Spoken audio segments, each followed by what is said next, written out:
Serviciul Meteorologic al României a fost înființat în anul 1884, sub conducerea lui Ștefan Hepites, fizician, inginer și meteorolog român. Primul buletin meteorologic a apărut în anul 1885. Administrația Națională de Meteorologie reprezintă autoritatea tehnică națională în domeniul său de competență și funcționează sub autoritatea Ministerului Mediului, Apelor și Pădurilor. Cunoașterea, monitorizarea și anticiparea proceselor atmosferice și fenomenelor asociate reprezintă domeniile de competență ale ANM.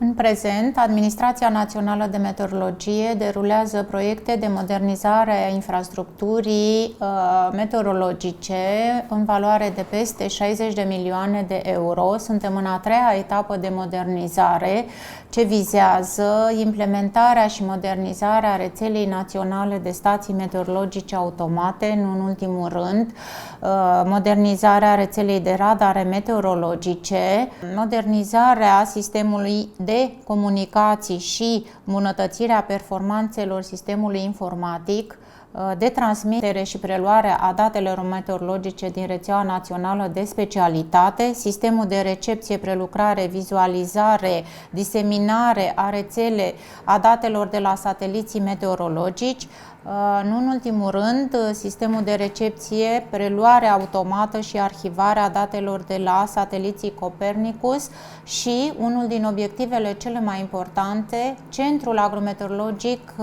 pentru regiunea 6 a Europei din cadrul Organizației Meteorologice Mondiale. Stația Vârful Omu, situată la o altitudine de 2505 metri, face ca aceasta să fie așezarea din România aflată la cea mai mare înălțime, locuită permanent. Stația Vârful Țarcu are cea mai periculoasă poziție geografică în raport cu condițiile climatice, o veritabilă poartă a vânturilor. Drumul către stație se face pe o potecă montană și durează între 3 și 5 ore, în funcție de anotimp. Stația Gura Portiță este situată în rezervația biosferei Delta Dunării, cel mai tânăr pământ al Europei, pe un grid nisipos, între Marea Neagră și lacurile din complexul lagunar, accesul la stație făcându-se doar pe apă, cu șalupa.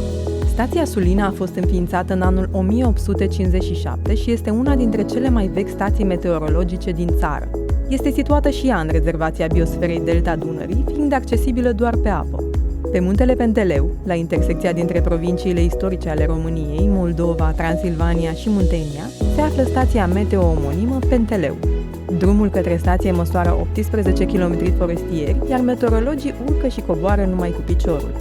Stația Joseni este situată în depresiunea intramontană a Giurgeului, caracterizată de temperaturi mai scăzute, cu ierni geroase, temperatura medie anuală fiind în jur de 5-6 grade Celsius. Stația Megidia este situată în Podișul Dobrogei de Sud, podiș cu o vârstă de peste 600 de milioane de ani, cel mai vechi și mai cosmopolit pământ al României. Stația meteorologică Bârnova Radar este situată în Podișul Moldovei, la 396 metri altitudine. Un drum nemodernizat urcă la stație dinspre gara Bârnova și are ramificații către satele Slobozia și Poiana cu Cetate. Administrația Națională de Meteorologie este în prezent cel mai important centru național din domeniul meteorologiei și climatologiei. Aplicațiile noastre se referă atât la mediul natural, și mă refer aici la mediul marin, la delta Dunării, la ecosisteme forestiere, cât și la mediul antropic, cum ar fi așezările urbane. În toate aceste aplicații utilizăm în mod curent produse de teledetecție satelitară. O parte foarte importantă din activitatea Administrației Naționale de Meteorologie o reprezintă activitatea de prognoză a vremii și mai ales cea de emitere a avertizărilor de vreme severă.